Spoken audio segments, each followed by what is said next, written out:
tawféex ak mën-mën yàlla yokk mën-mënam et puis yàlla yokk ñu mel ni moom ci réew mi su ñu amoon fukki Youssou Ndour comme entrepreneur réew mi yaakaar naa dina gën a jëm kanam am na lu bëri loo xam ne ci kër gi laa ko jàngee et loolu dara du ko dindi dara du ko changer sama tey la gën a nekk sama mag donte tey yàlla def na maa ngi ci yeneen mbir di la nuyu di la sargal et wan la ne man maa gën a kontaan ñu wuy si la parce que maa ngi yow am nañ ay relations yu spéciales yu ñu boole donte xam naa ne relation spéciale yooyu du tax nga baal ma tey doo ma jégal dara xam naa sa jikko mais loolu tamit dinaa ko seede parce que nit ku baax nga voilà di nuyu waa Sénégal bi ñëpp merci beaucoup Barka ci li ñuy tàmbalee rek mooy dëgg la daan nañ la gis daan nañ la dégg mais xëy na am na lu ñu réeree ci Barka Ba bëggoon naa vraiment nga wax ma ko maanaam nan nga arrivé nan nga excès ci communication wala ci journalisme nan nga ci arrivé nan. Bon Pape c'est toujours très difficile de parler de soi man bëriwuma di wax sama bopp il serait très compliqué pour moi peut-être kersa la wala ci niñ ma yaree musuma sax nangu. non mais laajuma pour nga wax ma sa bopp. voilà non waxuma portrait. c'est-à-dire li ma bëgg a wax mooy parcours par exemple tey mën nga ma wax ci nii laa jaare ba accéder tey ci journalisme ci communication pour ma xam loolu laa wax quand même. waaw loolu c'est très facile à répondre. man maa ngi bind sama premier article à l'âge de 20 ans. 20 ans dans un journal qu'on appelle Le Témoin qui est toujours là. J'ai eu mon bac au lycée Limamoulaye en 95. J'ai été lauréat du concours général de philosophie en 95 aussi. Voilà bi ma demee fac première année déjà maa ngi doon pige di bind Témoin et li ma ko wax nii léegi dafa retaan sax je me rappelle un de mes premiers articles yu ma bind ci Youssou Ndour laa ko bindoon. Ah bon waaw. ban année pour te dire que près mu 95. 95 Youssou Ndour dafa defoon benn émission TGP. ak Babacar Diagne. mu nekkoon émission bu amoon solo temps yooyu noonu. ma bind ci benn article xaw a mel ni sax ku koy xaw a tooñaale tuuti di ko dal quoi c'était un papier d'humeur man ma tuddee ko un gigantesque coup de pub point d'interrogation. À 20 ans on n'est même pas conscient li ngay bind impact bi. un jour ma toog rek y avait Ibrahima Ndoye qui est actuellement conseiller à la présidence. mu daal di ñëw dugg ci journal bi ànd ak Adama Sow. C'était la première fois may gis Adama Sow rek mu Ibrahima Ndoye ne ko kii la bon bu ñu la waxee kii la dafa maa ngi xaw a tiit quoi ma nekk boy bu ndaw mu ne kii moo bind article bi mu ne ko woy kii moo ko bind mu ngi nii ñu ne non c'est pas possible et cetera bon bref. article apparemment am na lu mu dérangé woon ci plan de communication ci Youssou Ndour et j'avais touché des trucs un peu compliqués donc man bi ma demee ba Youssou Ndour woo ma pour ma ñëw liggéeyal ko benn année après y a beaucoup de péripéties je suis passé par beaucoup d'étapes par beaucoup de journaux j'étais enseignant c'est le métier sax de mon cœur boo xam ne ba léegi maa ngi ko bëgg bu baax j'ai été prof à l'école normale j'ai fait Sciences Po à Saint-Louis voilà j'ai travaillé au Courrier International en France qui est un des plus grands hebdomadaires donc bëri naa ay jaar-jaar am na yeneen journaux yu bëri yu ma jaar ay Dakar Soir La Nouvelle bu ko Mamadou ak Aliou Ndiaye créé et cetera xoslu naa bu baax a baax dans la presse écrite jusqu'à ce que Youssou Ndour me repère indi ma nekk directeur de l'Observateur donc j'étais encore très très jeune man mosuma bind demande d'emploi groupe Futurs Médias xëy na yàlla moo def sama wërsëg mu nekkoon ci kër gi première fois d'ailleurs bu ñu may woo pour la petite histoire pour que ma ñëw liggéey fii dama doon dem en 2005 di dem France c'était la première fois ma nekk wàcc bees di jaar yoonu aéroport Djibi Ndiaye qui était à l'époque manager du groupe Futurs Médias mu ne ma boy Barka mu ne ma est-ce que yëg nga ne Thierno Talla démissionné na l'Observateur ah bon mu ne ma dañ la bëgg jël def la directeur de l'Observateur ça m'avait j'étais un peu tombé de haut parce que boobu xale laa FRE ma ne ko bon dama nekk di dem France xaaral su ma eggee ma yónnee la sama CV mu ne waaw dama soxla sa CV après ça ne s'est pas fait pour d'autres raisons après ils ont nommé quelqu'un d'autre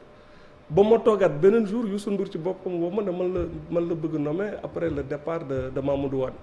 loolu moo mu dugal ci kër gi ma def l'Observateur quelque temps Youssou woo ma tam sama loxo ne mën naa ñëw ma nekk ma liggéey comme mu jox ma information télé bi ma bañ mu wax jëm kaw jëm suuf ma ne ko non man xaw ma télé affaire yooyu après y a eu quelques tensions yoo xam ne jarul nettali fii et cetera mais loolu fugg xale la woon. tension yu mel nan par exemple. daf ma woo. waaw c'est pas pour rien ma koy sargal di ko rendre hommage du par l'arbinisme kenn musuma dégg bu ma nekkee fii ma koy tagg wala ma koy lii maintenant que nos chemins se sont séparés su la nit defalee dara soo nekkee góor da nga koy reconnaître daf maa yeey ci benn mbir man daf ma woo ne ma naa ñëw mu jox ma lu mu gënoon fonk à l'époque sa télé ma bañ. ma démissionné. sama jabar démissionné parce que ci manière beeg affaire yooyu j'étais une trop forte tête ma bañ ko après mu yónni Mara Dieng kër ga Mara woo ma après Youssou bu ma ñëwee daf ma tëj ci kii bi ñu toog mu ñàngal dama yow xëñ na da jàng nga quoi mais dama la bëgg xamal benn affaire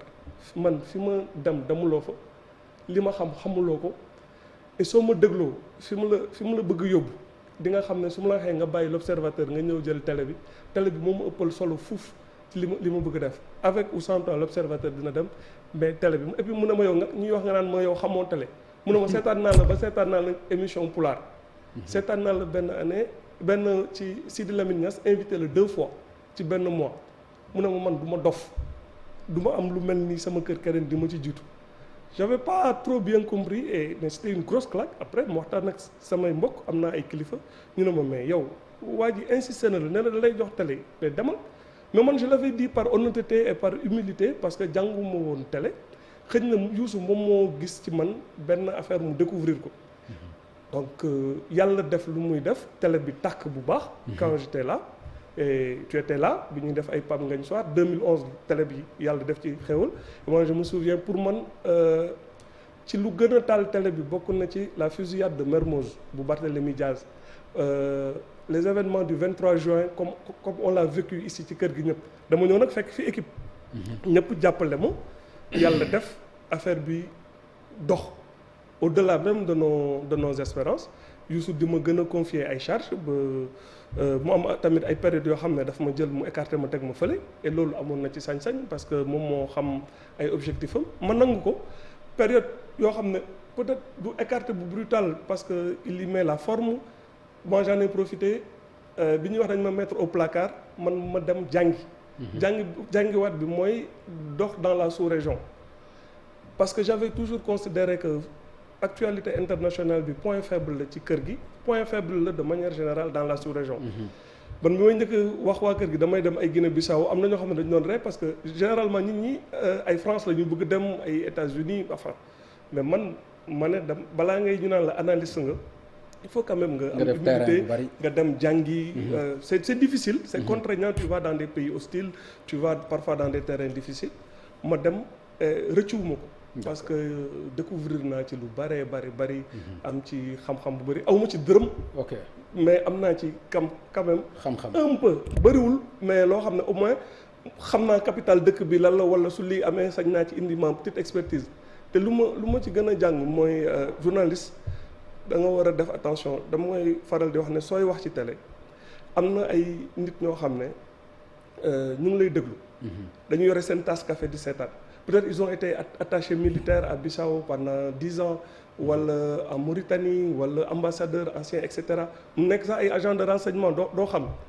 lépp lu ngay wax ci télé bi ñoom ñoo la ko gën a xam te ils l'ont vécu directement et loolu ça t'apprend après à faire doucement ngay bañ a toog naan moi je suis en mesure de révéler wala ngay wax di yëngal say mbagg loo wax am na ku la ko gën a xam mu ngi toog ci salon moom et puis le gars il te donne 2 minutes tu dis des bêtises il ne te prendra plus jamais au sérieux. Tout à fait. Donc pour man xam-xam da nga koy tarbiyu. Tout à fait da nga koy jàng quoi. alors ban li ma jaaxal mooy ak li nga expliqué yépp ci jaar-jaar ak Youssou Ndour man gisuma ci reconnaissance. parce que li tax ma ni gisuma ci reconnaissance envers lui. jëm ci moom. mooy par exemple tey jii la groupe bi gënoon a soxla. parce que tey jii la gën a def ay investissement. tey la gën a amoon yaakaar ci yaatal. groupe bi te jawmul ni loolu wax ngeen ci maanaam gën ko yaatal ba ci sous région bi loolu gis-gisam la tey jii la gënoon soxla Barka tey jii la ko Barka woon ginnaaw est-ce que donc reconnaissance am na foofu si am na reconnaissance Youssou am na reconnaissance honnêtement yow laay wax personnellement ndax man am naa reconnaissance man yow laa tax si am naa je enfin ci li ma yaakaar man de bi ma demee këram di ko wax ne damay démissionner non seulement il m'a très très bien reçu mënu ma dugg